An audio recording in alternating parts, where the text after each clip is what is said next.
Today we're talking about all of the emerald cards from Into the Inklands. Why are we doing that? It's because we want to know what's going on with the cards. We want to memorize them and we want to know what they do to be able to brew the spicy decks for this channel here at Ready Set Ink. I'm also a judge, so I should probably know what the cards do and remember them. This is Cubby starting off strong with the strongest card in all of Lorcana, the 4-cost inkable 3/5 Cubby Mighty Lost Boy. Whenever this character moves to a location, he gets 3+ strength this turn, and you're gonna want to hear this. The Cubby is the strongest card in all of Lorcana because if you have Cubby and Deville Manor and another Deville Manor or any other one move location and you have a map of Treasure Planet in play, I know that sounds convoluted, but it's only a 4-card combo. You can move Cubby between the locations because map of Treasure Planet makes the move cost 1 less, and if you have 2 locations, you can move it from one location to the other. You can move it in an infinite combo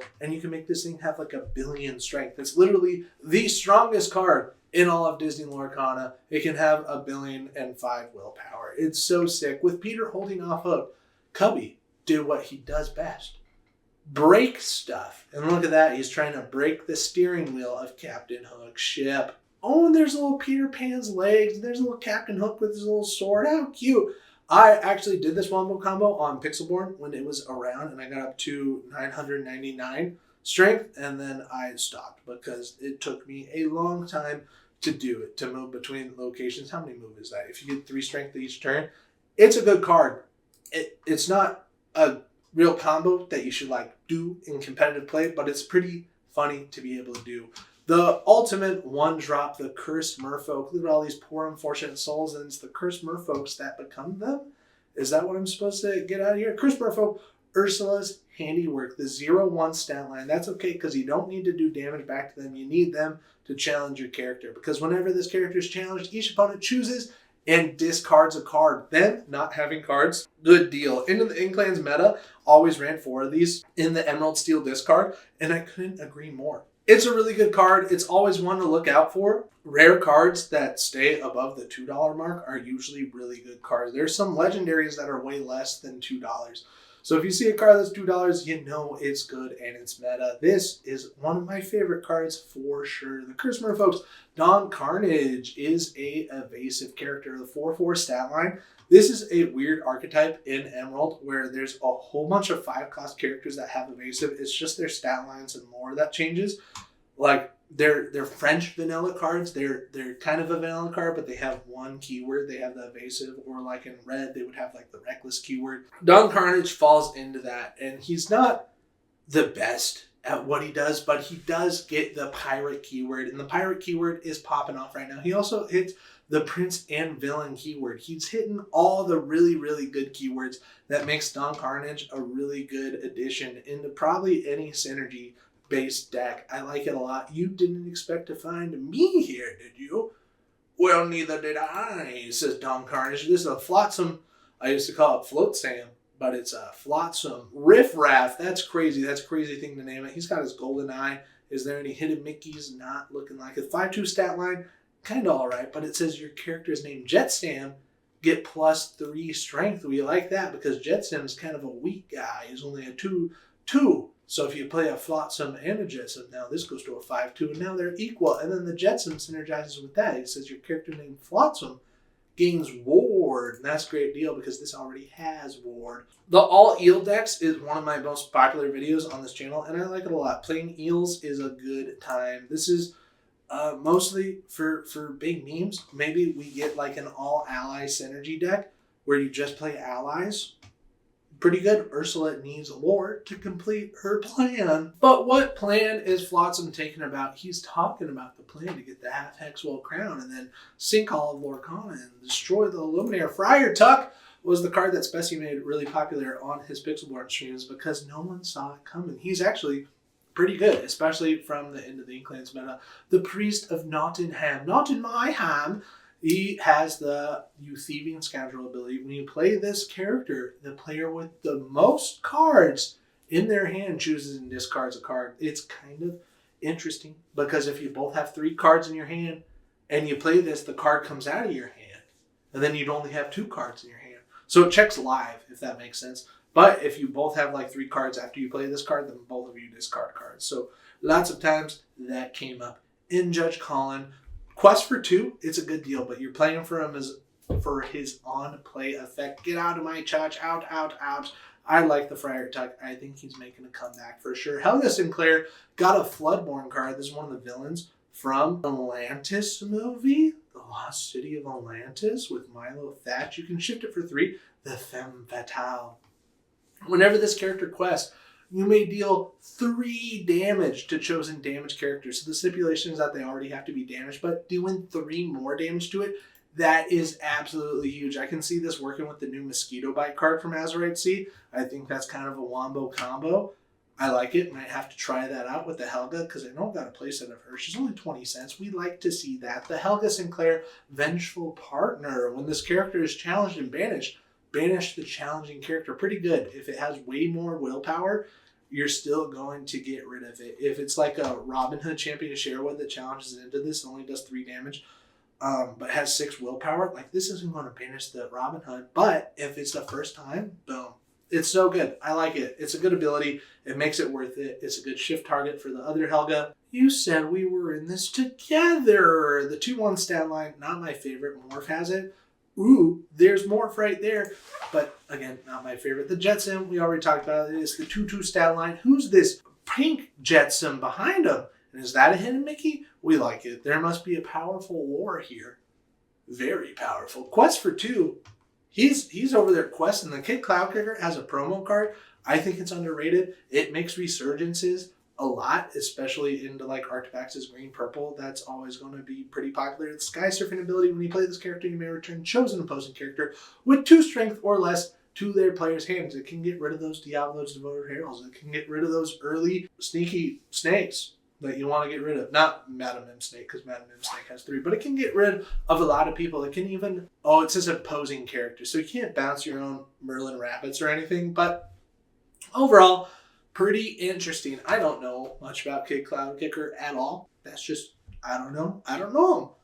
I don't know who this guy is. It's been fun, guys, but I gotta get going. Yahoo! You remember Yahoo? Do you have a Yahoo email account? Lyle Tiberius Rourke is Helga Sinclair's daddy.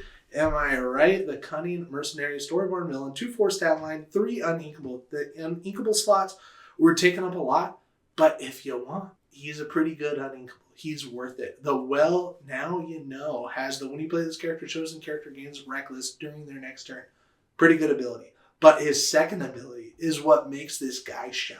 Thanks for Volunteering is a crazy ability. It says whenever one of your other characters is banished, each opponent loses 1 lore. And you can set this up right away, giving them Reckless so they have to challenge into something. And if you do your math right, they're going to have to banish one of your characters. It's so sick. This is such a good wombo combo card. That was a big piece in set 5 meta, but it's kind of fallen off since then. He's good, and it works really well with Emerald Chromacon as well, and other cards that give Reckless. I like Lyle. I think he's a little rogue deck that you sneak in there. The Milo Thatch, the card that didn't get a whole lot of love. He's a hero, but he wasn't too meta. I guess that's kind of like Bell, but Bell's making a comeback right now. Will this legendary Milo ever make a comeback? Like, he's here as a vanilla card to be able to shift into this big Milo. He's a 7-cost uninkable, so you're not just going to run him by himself. You're probably going to want to be able to shift Milo. He does have the King synergy, which is important for cards like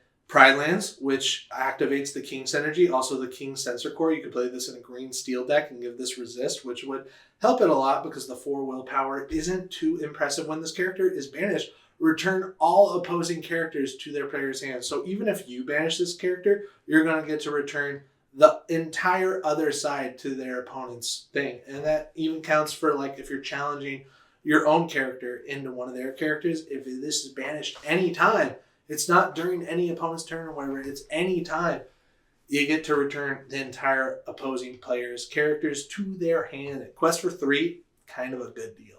But also super overpriced for the amount of work that you have to put into it. This is Morph, and Morph is a great card because you can shift it into any Floodborn card. You may play any character with shift on this character as if this character had any name. So name it Jasmine, stick a feather in your hat, call it macaroni.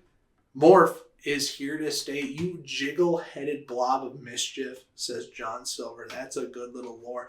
And lots of people don't know who's he's like shifting into here. I say that he's shifting into Mickey Mouse because Mickey Mouse is holding some binoculars. Some people say that it's Clarabelle's nose. I say it's Mickey Mouse's binoculars. Peter Pan, 4 cost, 3/3, comes in the starter deck. That's why his foil is so low. Once per turn, when this character moves to a location, gain lore equal to that location's lore. So if you play this with Transport Pod, maybe that's kind of cool. Peter Pan, Transport Pod, and big lore locations. Is there a 3 lore location yet? I don't think so. Just 2 lore locations.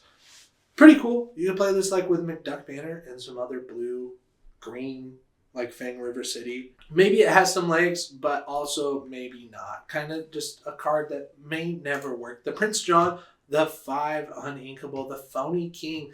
I never saw this card played. Have you? Let me know in the comment section. Whenever this character quests each opponent with more lore than you loses 2 lore. That's kind of a really good deal.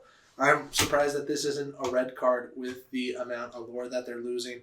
It's interesting that it's collecting taxes. That makes sense. But you don't gain the lore that they lose. So I don't know where the taxes go. Probably to this John. This Robin Hood was included in lots of decks for a little bit because you were able to quest for so much with it. As a late game option, this is a great late game option. And questing for 4, huge. The 4 or 5 stat line means that it can survive most challenges. It's a good card, and then you can ink it early on. This might be included in some decks every once in a while. Some days, it's nice to let the river do the running. They said that this was a connecting art with the Little John, but I don't believe them.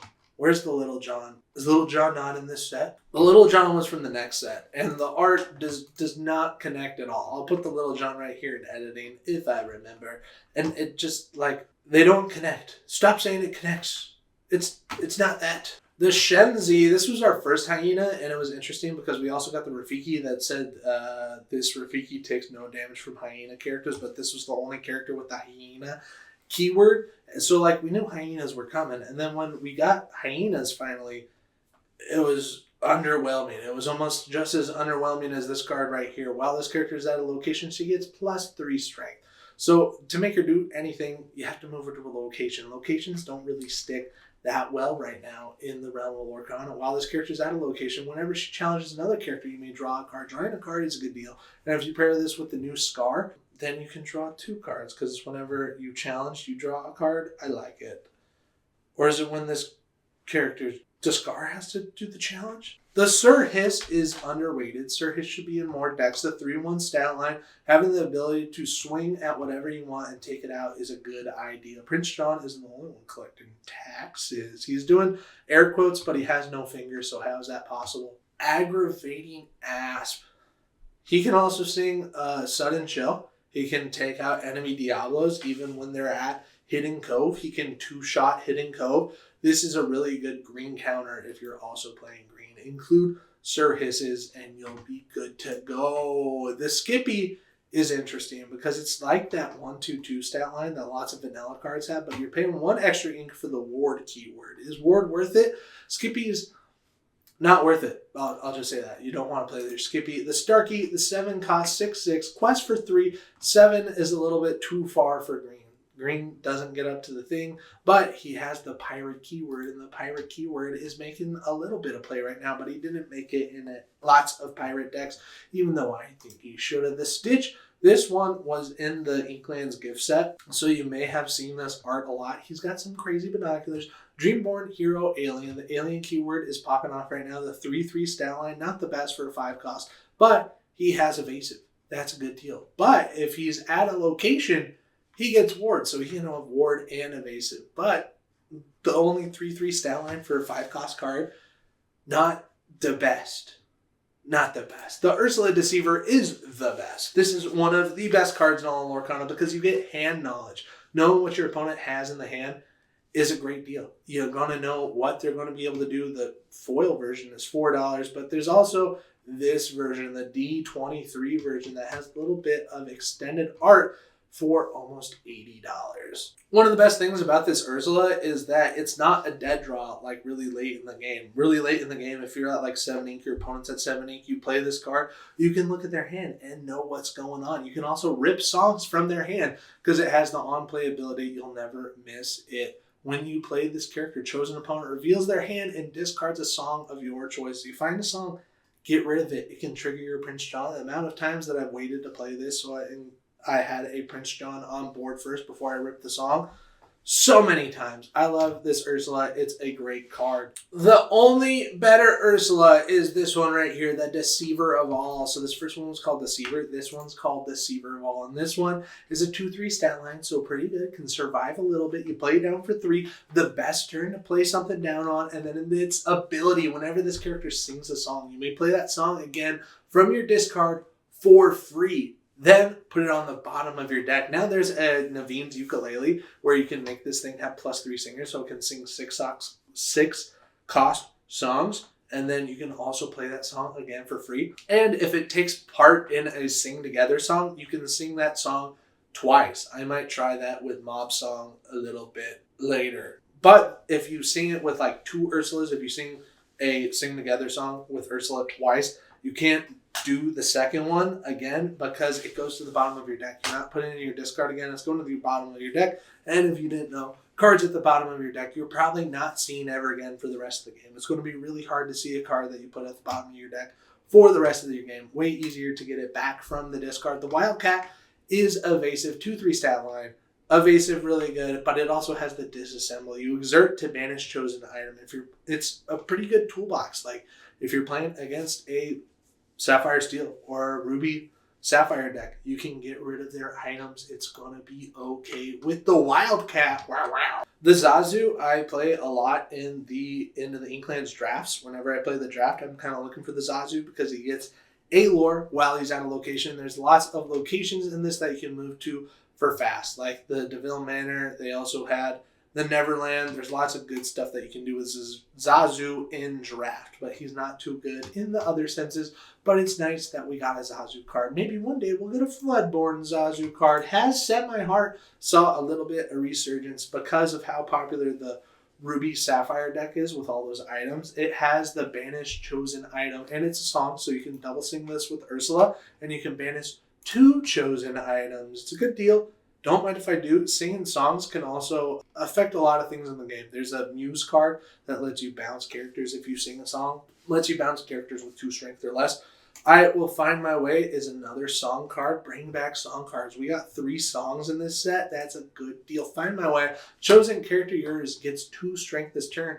They may move to a location for free. So you can move characters to locations for free. People are forgetting this with the Sugar Rush Speedway. People haven't seen this Wombo combo. You can move them to the Sugar Rush Speedway if you sing the I Will Find My Way. It's a 1-cost song card. That's probably the most cost-effective thing except for Voyage. Voyage also just does it better. Strike a good match. Draw 2 cards, then choose and discard a card. I played this a little bit with Ursula because you could draw 4 cards and then discard 2 cards, but you have to do it once at a time. The airfoil is an item that I've never seen played. You exert it. If you play 2 or more actions this turn, draw a card. How many times are you going to have 2 actions that you play? Not very often, but if you do double sing with Ursula, that does count as playing 2 actions that turn. That's what it'd be like. The Robin's Bow works better if you have a Robin Hood in play. You can exert the Robin's Bow, deal 1 damage to chosen damaged character or location. So they already have to be damaged for you to use this ability. And then it only happens once because you exert this card, and then it's not going to be unexerted unless you have a Robin Hood character. It says whenever a character of yours named Robin Hood quests, you may ready this item. So your Robin Hood does a damage. You do a damage with this. You quest with your Robin Hood. You do a damage with this. You quest with another Robin Hood. You do a damage with this. It's a good Wombo combo. It really is. The Starlight Vial was one of the first cards ever made specifically for Disney Lorcana. This isn't a Starlight Vial from other IPs or franchises. It's not. It's for Lorcana. The efficient energy, you exert it. You pay 2 ink less for the next action you play this turn. Pretty good. Not bad, but it's a 4-cost uninkable. That's a big slot. That's a big ask for a bit of a use case. The Trap, for 2 ink, you banish this item, draw 2 cards, then choose and discard a card. So for 6 ink, you get to draw 1 card. But it can be a good card because you get to look at 2 cards to draw that card. It's a bad deal. It is. Starlight Vial, DeVille Manor, the 1/4, the Neverland, but in green. Cruella's Estate. Not a whole lot of lore behind here, except for that's where puppies go to the thing, River City. The 2 cost to move there, but if you move it there, you get crazy amounts of benefits. Characters gain ward and evasive while here. They can't choose them, only to challenge, and evasive, only other evasives can challenge them. It gets 2 lore, but it only has 6 willpower, so it is a huge target that Maui can one-shot, so it's not worth it. The Cusco's Palace is one of the worst locations that we ever saw, and I got the enchanted version of it. I was lucky enough to pull one of these. Oh, how lucky, lucky, lucky. Home of the Emperor. Whenever a character is challenged and banished while here, banish the challenging character. Cost 3 to move it here. Maybe if it costs like 1 to move it here, it'd be playable, but it's just not playable with the amount of ink that it takes to get there. Maybe with Transport Pod, it could see a little bit of use, but they're just going to challenge into the location first. Maybe you can give this resist and heal it up if this is in a green-yellow deck. Maybe that's what's up. The Cusco's Palace deck. Make it work. We got 3 enchanters this set. The Morph, the Ursula, and the Cusco's Palace. 2 of the most playable cards in all of Lorcana and the least playable card in all of Lorcana. Thanks for watching. We put out new videos every day. On Mondays, we like to talk about every card ever printed in Lorcana. Thanks for watching. And remember to ready, set, aim.